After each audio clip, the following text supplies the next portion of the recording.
Fundamental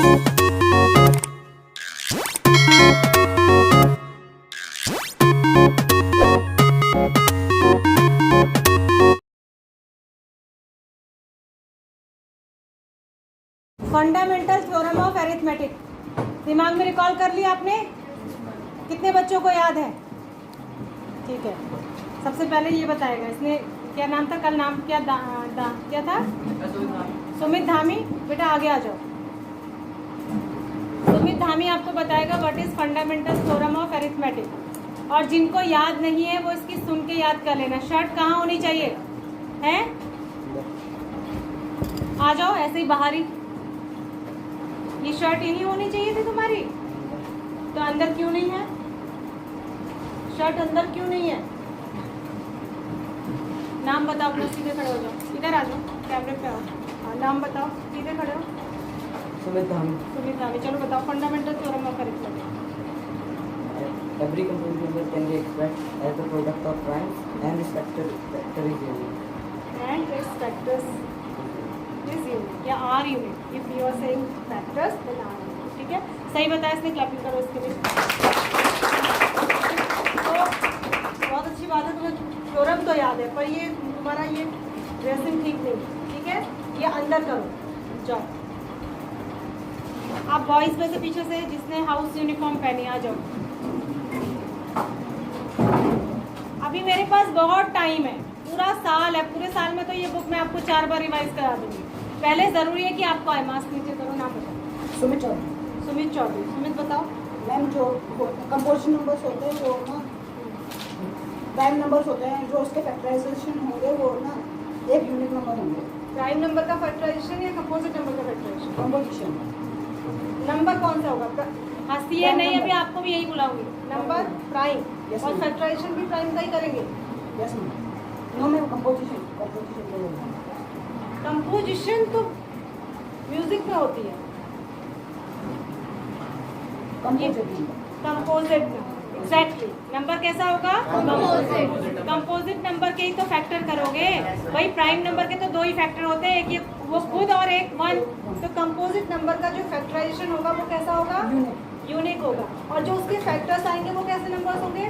very good. ठीक है, कम से कम इसने अपनी लैंग्वेज में समझाया है। मीन्स इसको जितना भी समझ में आया 80% समझ में आ गया। तुम आ जाओ जल्दी। बॉयज बिल्कुल नहीं पढ़ते शुरू से, इसलिए बॉयज को ही बुला रही। नाम बताओ। कुणाल राउत। बताओ what is fundamental theorem of arithmetic. Ma'am fundamental theorem of arithmetic जो बताया था मैम, उसमें जो एवरी कंपोजिट नंबर इज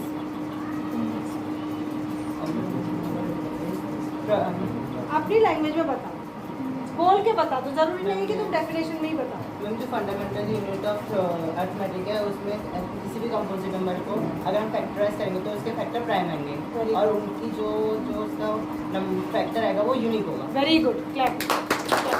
ठीक है, रट रटा के नहीं बोलना है। ठीक है, रट तो आप एग्जाम टाइम पे अगर थ्योरम ही लिखने को आ जाएगी तो वो तो आप रट ही लेंगे।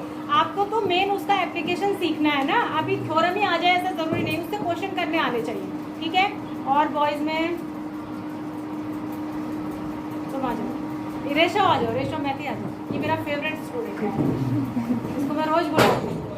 अगर मैंने इसको रोज नहीं बुलाया तो ये मेरी नैया को डुबा देगा 10th के एग्जाम में। हाँ, कहाँ थे तुम? अच्छा बैठ जाओ। हाँ इधर आ जाओ कैमरे में। हाँ नाम बताओ अपना।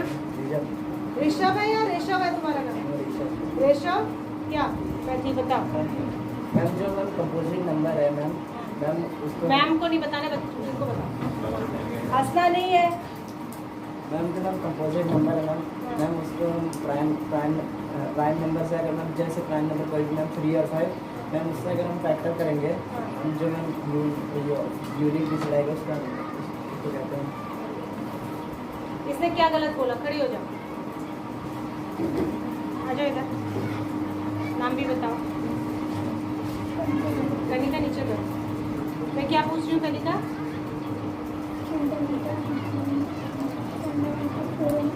अरिथमेटिक क्या है वो? Every composite number can be expressed as every composite number can be expressed the product of prime number As the product of prime number. and the This is unique. This is unique. तुम इसको समझती हो, मतलब इसका मतलब भी समझती हो? कल आई थी, इसका मतलब समझ में आ रहा है? नहीं समझ में आ रहा है, खाली छोरा में आगे बैठ जाओ। और रेशो में थी, ऐसे चलेगा? चलो उधर बैठो। दोबारा से मैं रिवाइज कराती रही हूँ एक बार। Every composite number can be expressed as the product of prime numbers and this factorisation is unique. ठीक है, इसको ये तुम पढ़ने में ठीक हो, इसको भी कुछ समझाओ। ठीक है, ठीक हो तुम पढ़ने में? नहीं ठीक, आप ठीक हो गए। हाँ ठीक है, चलो आगे बढ़ते हैं। अब आपका जो एक एक्सरसाइज पहली थी, उसका जो क्वेश्चन था जो मैं कल करा रही थी, एक बार मैं उसको आपको दोबारा से रिवाइज करा दे रही हूँ, क्योंकि वैसे 2 क्वेश्चन मैं और बताने वाली हूँ। ठीक है, तो क्वेश्चन था आपका, ध्यान से सुनिए कि कोई भी, क्या क्वेश्चन था? नहीं, ये वाला नहीं, सेकंड क्वेश्चन था। हाँ, पॉजिटिव ऑड इंटीजर, कोई भी जो पॉजिटिव ऑड इंटीजर होगा, आप यहाँ देखेंगे, बोलेंगे नहीं है। पॉजिटिव ऑड इंटीजर कोई सा भी आप जब लेंगे तो उसका फॉर्म क्या होगा, कह रहा है ये 6q + 1, 6q + 3, 6q + 5। इस क्वेश्चन को मैं इतनी बार इसलिए आपका ध्यान इधर कर रही हूँ, क्योंकि ये क्वेश्चन आपके एग्जाम में आने की संभावना है, ये या इस जैसा। ठीक है, तो हमने क्या करना है, सबसे पहले पहली लाइन आप लिखेंगे, let a be a Let A is the positive odd integer. Positive integer. ठीक है, एक लाइन आप और लिख सकते हैं, by comparing the given question with A = BQ + R। जब हम इस क्वेश्चन को A = BQ + R से कंपेयर करेंगे तो R क्या मिलेगा? 1। R क्या मिलेगा? 1। सॉरी, B क्या मिलेगा? B क्या मिलेगा? जब B 6 मिलेगा तो R क्या हो जाएगा? अच्छा कल, हाँ एक गलती इसमें कल ये हुई थी कि हमने 0 ही नहीं लिखा। ठीक है, 0 भी आएगा ना? 0 1 2 3 4 5 6 हो सकता है क्या? नहीं, क्योंकि R जो है वो 0 के बराबर हो सकता है, लेकिन B के बराबर नहीं हो सकता। अब खाली इस चीज को रटना नहीं है कि B के बराबर नहीं हो सकता। B के बराबर क्यों नहीं हो सकता, इसमें लॉजिक लगाइए। अगर B के बराबर हो जाएगा, मतलब रिमाइंडर जितना बच रहा है वो अगर डिवाइजर के बराबर होगा तो एक बार और डिवीजन नहीं चला जाएगा, है ना? डिवाइड हो जाएगा फिर से, तो फिर तो रिमाइंडर 0 ही हो जाएगा। तो इसलिए B के बराबर नहीं हो सकता, B से कम रहेगा, लेकिन 0 के इक्वल हो सकता है। इसका मतलब > = 0 एंड < B। तो उसके बाद इससे नंबर क्या क्या बनेगा? अगर हम 6q R की जगह रखते जाना है, R की जगह ये सब रखना है। एक बार 6q + 0, 6q + 1, 6q + 2, 6q + 3, 6q + 4, 6q + 5, 6q + 6। ये अब इसमें से ऑड कौन से? 1 2 3। तो यानी कि ऑड पॉजिटिव इंटीजर किस टाइप का हो सकता है? या तो 6q + 1 या 6q + 3 या 6q + 5, और बाकी क्या होंगे? इवन। बाकी क्या होंगे? इवन। इस क्वेश्चन को ऐसे भी दिया जा सकता है एग्जाम में कि every positive even integer can be of type 6q + 2, 6q + 4। उसका मन है वो ऑड नहीं पूछ रहा, इवन पूछ रहा है। तो आप ये नहीं घबराना है कि हमारी बुक में तो ऑड था। ऑड की जगह कौन से नंबर सेलेक्ट कर लेंगे? इवन नंबर सेलेक्ट कर लेंगे आंसर में। हाँ ठीक है, 6q भी आएगा उसमें, 6q भी इवन है ना? अब आगे चलिए, आगे है अगला क्वेश्चन है आपका यूज। अब देखो ये सेम क्वेश्चन है इसी तरीके का, यूज यूक्लिड्स डिवीजन। कल भी मैंने आपको बताया था, इसको सॉल्व करने में हम क्या यूज करें? लेमा या एलॉगरिथम? लेमा। एलॉगरिथम किसको सॉल्व करने में यूज कर रहे थे? एचसीएफ निकालने। ठीक है, तो use Euclid's division lemma to show that the square of any positive integer is either of 3m + 1। देखो ये कह रहे हैं, किसका कहा इसने? Odd positive integer. Question number 4। अब सब यहाँ देखिए, किसी को कुछ लिखना नहीं है, बिल्कुल यहाँ कंसंट्रेट करिए, क्योंकि कल मैं इसको पूछूंगी जो मैं आज बता रही हूँ। तो ये कह रहे हैं कि एवरी ऑड पॉजिटिव नंबर का एनी पॉजिटिव इंटीजर, ठीक है, एनी पॉजिटिव इंटीजर इस, ये एनी पॉजिटिव इंटीजर नहीं कह रहा है, इसका स्क्वायर कह रहा है, इसका स्क्वायर कह रहा है। कोई भी पॉजिटिव इंटीजर का स्क्वायर किस टाइप का हो सकता है, कह रहा है ये 3m, या तो 3m टाइप का या 3m+1, ठीक है। अब अभी तक पिछले क्वेश्चन को 2-3 बार करने के बाद आप इतना तो समझ ही गए होंगे कि इससे हमें क्या मिलता है, इससे हमें क्या मिलता है b, इससे हमें क्या मिलता है b। तो हमारा b क्या हो जाएगा, b क्या हो जाएगा, तो रिमाइंडर क्या क्या हो जाएगा, 1 0 1 2, रिमाइंडर क्या हो जाएगा 0 1 2, 0 1 और 2। तो नंबर्स क्या क्या बन जाएंगे, एक तो बनेगा 3q, दूसरा बनेगा 3q+1, तीसरा बनेगा 3q+2। अरे रुक जाओ, कौन बोल रहा है 3m, इतनी जल्दी मत करो, इसका स्क्वायर भी करना है, m हमें वहां लाना है, ठीक है। तो ये नंबर बने, ये क्या बने नंबर। अब क्या इनके नंबर को इस फॉर्म में लाना है, नहीं, इनका स्क्वायर इस तरीके का होगा, कह रहा है स्क्वायर ऐसा होगा, कह रहे हैं, ठीक है। तो हमारे पास 3 नंबर्स हैं, तो आप देखो मैं एक एक करके लिख रही हूँ, ध्यान दो। पहला नंबर क्या है 3q, फर्स्ट केस जो होगा वो 3q वाला हो सकता है, इसका स्क्वायर कर दीजिए तो क्या आ जाएगा 9, लेकिन हमें इसको लाना कैसा है 3m जैसा, तो हम इसमें से 3 कॉमन ले लेंगे तो ये बचेगा 3q स्क्वायर को हम ले लेंगे m, let 3q square equals to m, तो क्या हो जाएगा ये 3m टाइप का हो गया, समझ आई बात। दूसरा नंबर हम क्या ले लेंगे 3q+1, दूसरा क्या है 3q+1, इसका भी होल स्क्वायर कर दीजिए। कौन सा फॉर्मूला लगेगा, कौन से आइडेंटिटी लगेगी, very good, a+b whole square, तो क्या होता है a² + b² + 2a, a² means कितना हो जाएगा 9q²। अरे भाई दोनों का स्क्वायर करेंगे ना, 3 का भी q का भी, b² मीन्स 1 + 1 और 2ab मीन्स 6q। तो मैं 2ab वाला बीच में लिख दे रही हूँ और 1 लास्ट में लिख दूंगी, ठीक है।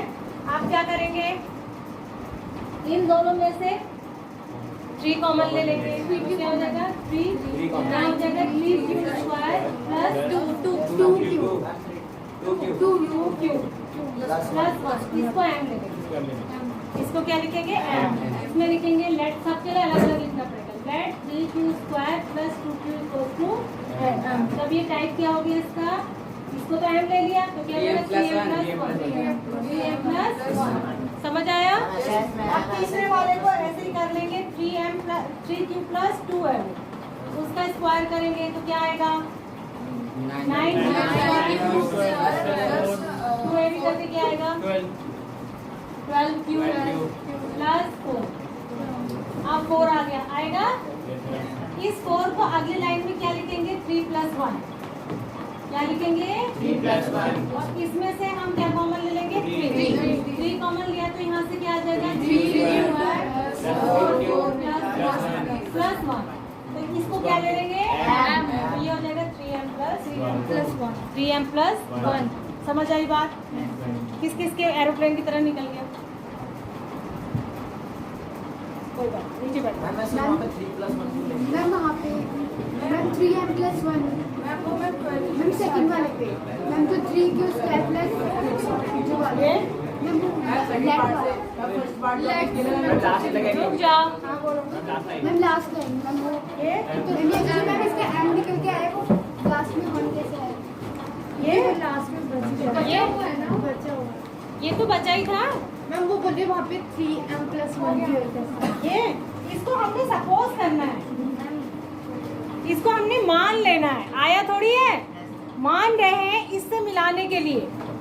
जो भी हमें इसकी फॉर्म कैसी बनानी है, आइदर 3m टाइप वाली या फिर 3m+1 वाली, तो ये आया नहीं है, हम खुद सपोज, बोलो नहीं, हम खुद सपोज कर रहे हैं इसको m, जो भी हमें जैसा लाना है ना, उससे जो भी एक्स्ट्रा आ रहा है उसको हमने क्या लिख लेना है m, उससे क्या लिख लेना है m खाली दिखाने का तरीका है, ठीक है। तो ये यहाँ पर हमें क्या चाहिए, देखो हमारे साथ 3 के साथ होना चाहिए m और होना चाहिए +1, तो इसको क्या लिख लेंगे m, और यहाँ पे लिख भी देंगे let this is equals to m। तो हर बार में जो एक्स्ट्रा पार्ट आ रहा है उसको क्या मान लेना है m। उसके बाद जो और 1 यहाँ बचाना है, तो 1 यहाँ बच नहीं रहा था, यहाँ 4 था तो हमें तोड़ के लिखना पड़ेगा 3 + 1, ठीक है। तो 1 अलग हो गया और 3 इसके साथ कॉमन आ ही जाएगा। और 2 चीज़ें हमारे लिए ज़रूरी है इसमें, एक तो इसके लास्ट में या तो 1 आए और शुरू में क्या कॉमन आए 3, तो वो हमें दिमाग लगाना है कि हमने 3 कॉमन बनाने के लिए यहाँ 3 आना पड़ेगा।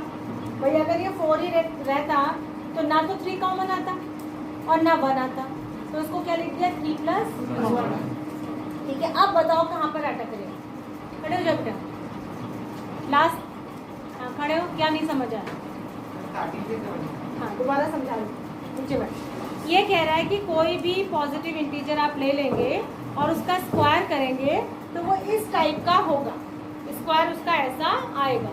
इसका कंपैरिजन जो भी इस तरीके की फॉर्म दी रहती है उसका कंपैरिजन हम किसके साथ करते हैं, यूक्लिड के डिवीजन लेमा से।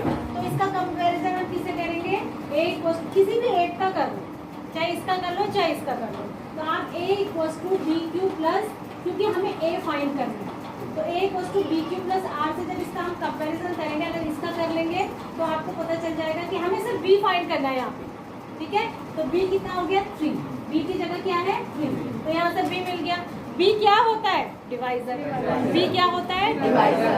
तो जब हम जिस चीज से डिवाइड कर रहे हैं वो 3 है, तो रिमाइंडर कुछ भी आए 3 से कम ही आएगा। तो 3 से कम कौन कौन से नंबर हो सकते हैं, 2 हो सकता है, 1 हो सकता है और 0 हो सकता है। तो 3 केस बनेंगे 0, 1 और 2 वाले। ये हमारे क्या है, r की वैल्यू है, ये। तो हमारे पास कितने केस बने 3। तो एक बार हम इसको रखेंगे 3m के साथ, कहाँ पर, रिमाइंडर की जगह। एक बार 0 को रखेंगे तो सिर्फ 3m ही बनेगा, दूसरी बार रखेंगे तो 3m + 1 बनेगा, तीसरी बार रखेंगे तो 3m + 2 बनेगा। तो हमारे पास कितने नंबर आए 3। कितने पॉजिटिव इंटीजर आए 3 इंटीजर आए। क्या क्या आए, एक आया 3m, एक आया 3m + 1 और एक आया 3m + 2। अब हमें क्या करना पड़ेगा, इन तीनों का स्क्वायर। 3q आया, सॉरी 3q, m बाद में लाना, ठीक है। ये आया हमारे पास 3। तो अब हम इन तीनों नंबर का स्क्वायर करेंगे।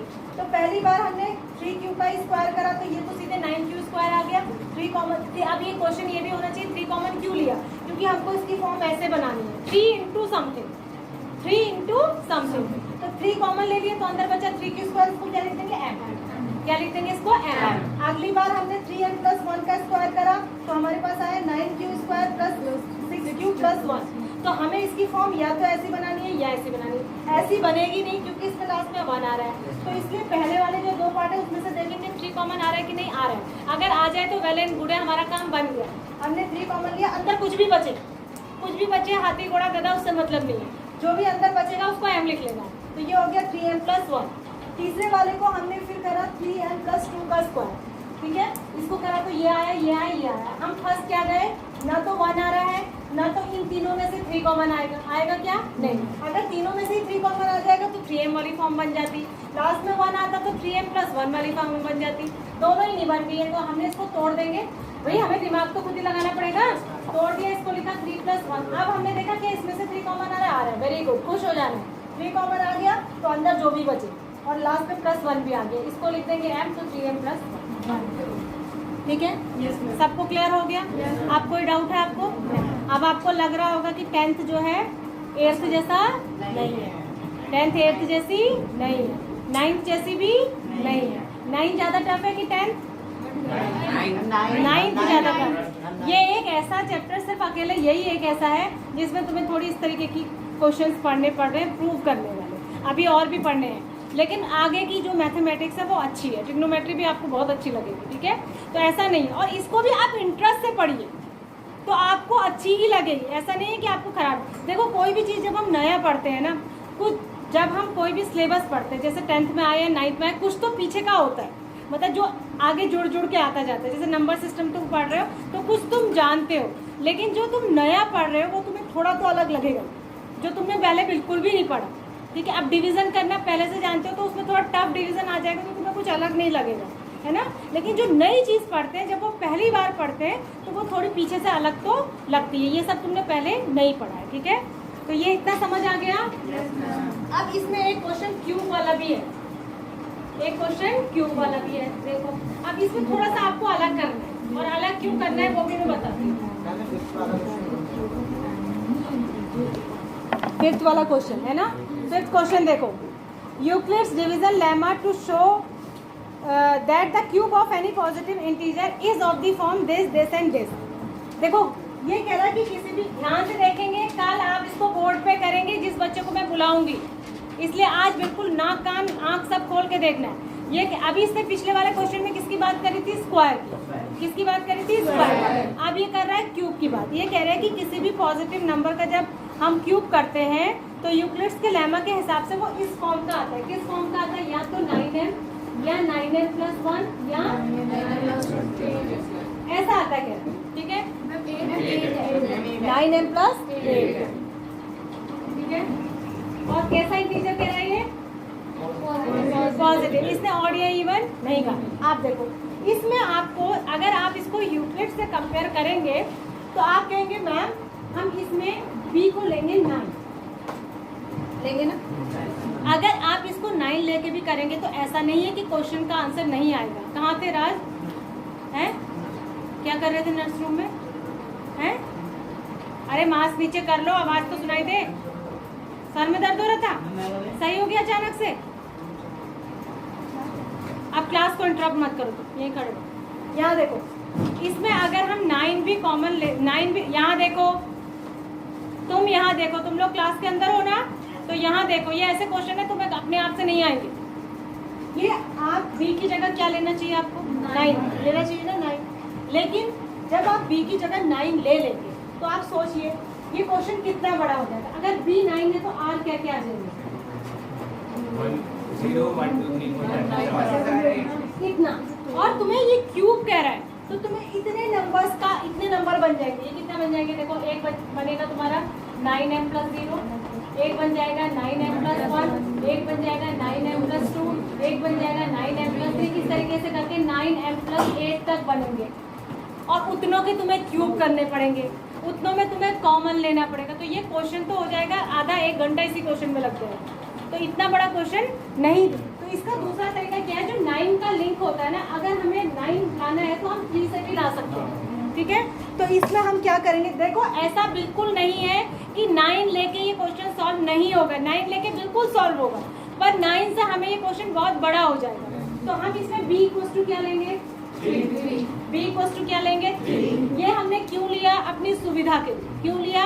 अपनी सुविधा के लिए, क्योंकि जो हमारा आंसर 9 से आ सकता है वो आंसर हमारा 3 से भी आ जाएगा। और जब 3 से आ सकता है तो हमें 9 लेने की क्या दिक्कत है? ठीक है। तो हम ये लेंगे तो r क्या क्या बन जाएंगे? 0 1 और 2। 0 1 और 2। तो फिर उसके बाद नंबर क्या क्या बनेगा? एक बनेगा 3m+0 और एक बनेगा 3m+1। क्यू एम कुछ भी ले लो, कुछ फर्क नहीं पड़ता। यहाँ m लाना है तो पहले क्यू ले लेते हैं। अगला 3q+2। तो अब हम क्यूब कितना करेंगे? इनका क्यूब किसका करेंगे? इनका। मेरी बात समझ रहे हैं? इनका क्यूब करेंगे। और क्यूब करने के बाद क्या होगा? 3 क्यूब का क्यूब कर दीजिए, कितना आ जाएगा? 27 क्यूब आ जाएगा। हमें कॉमन क्या लाना पड़ेगा? 9। Very good. कॉमन क्या लाना है? 9, क्योंकि 9m की फॉर्म लानी है ना, तो 9 कॉमन ले लेते हैं। तो क्या बचेगा यहाँ? 3 क्यूब। और इस जो अंदर जो भी बचा हाथी घोड़ा गधा, इसको क्या ले लेना है? तो ये क्या हो जाएगा? 9। मेरी बात समझ गए? अगली बार में आप किसका क्यूब करेंगे? 3m+1 का।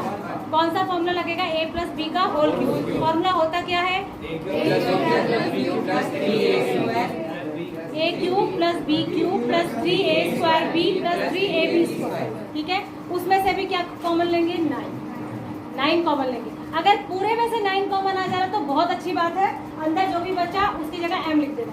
अगर पूरे में से 9 कॉमन नहीं आ रहा, लास्ट में 9 आ रहा है, तो आपको उसको तोड़ के +1 करना है। तो 9 आ रहा है तो 8+1, ये जो भी आएगा उसको समथिंग +1 करेंगे और जो बचेगा उसमें से पक्का 101% 9 कॉमन आएगा। ठीक है। लास्ट में जो बचेगा उसमें से +1 हटा के यहाँ जो भी बचेगा वो औरों के साथ मिलके उसमें से पक्का 9 कॉमन आ जाएगा। और जब 9 कॉमन ले लेंगे तो अंदर ब्रैकेट के अंदर जो भी बचेगा उसको क्या लिख देना है? क्या लिख देना है? ऐसे ही अगले वाले में +2 वाले का क्यूब करेंगे, उसमें भी लास्ट में जो भी बचेगा उसको +1 लिख देना, बाकी का इधर करेंगे और वो उसमें से भी क्या आ जाएगा? 9 कॉमन आ जाएगा। समझ आ गई मेरी बात? अगर आपसे आज नहीं होगा तो हम इस क्वेश्चन को दोबारा से करेंगे कल को। बिल्कुल घबराने की आवश्यकता नहीं है, but you have to try the question by yourself also. ठीक है, आपको खुद से भी करना है। जो चीज़ हम खुद से कर लेते हैं वो हम कभी नहीं भूलते, ये याद रखिएगा। अगर एक बार आपने क्वेश्चन सॉल्व कर लिया तो एग्जाम होने तक आप इसको कभी नहीं भूलते। ठीक है, तो बाकी कल करते हैं।